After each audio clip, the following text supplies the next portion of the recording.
हे आपले मित्र श्री मारुती पोम्मनवार साहेब, एकदम फ्रेश मूग भजी निघते, तुम्ही बघू शकता. नमस्कार सर. नमस्कार नमस्कार.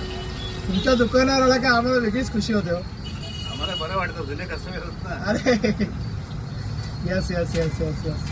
आणि जीवनामध्ये तेच आहे हो सर, बाकी काय नाही आहे, संबंधच नाही.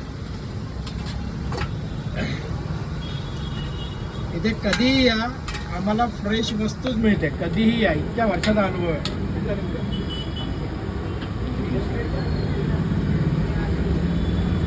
हा जो स्पॉट आहे काशीनाथ घाणेकर ड्रामा हॉलच्या पुढेच आहे, तुम्ही बघू शकता. सगळ्या स्टेनलेस स्टीलचं आहे त्यांचं, आणि अरेंजमेंट एकदम सुंदर आहे. नसेल तर नाही म्हणतील, पण चूक लावून काम नाही करणार ते. हा इतक्या वर्षापासूनचा आमचा अनुभव आहे त्यांचा. बरोबर ना सर? बरोबर. आणि यात तीच तुम्ही कमवलेली किंमत आहे. काय तेच आपलं गुडविल आहे. हा, आपण बघू शकतो. स्टेनलेस स्टीलचं भांडण आहे पण तिकडेही बघू शकतो आपण, एकदम नीट अँड क्लीन आहे. काहीही तुम्हाला घाण दिसणार नाही. प्रॉब्लेम खायची इच्छा होईल सांगण्यासारखं एकच म्हणजे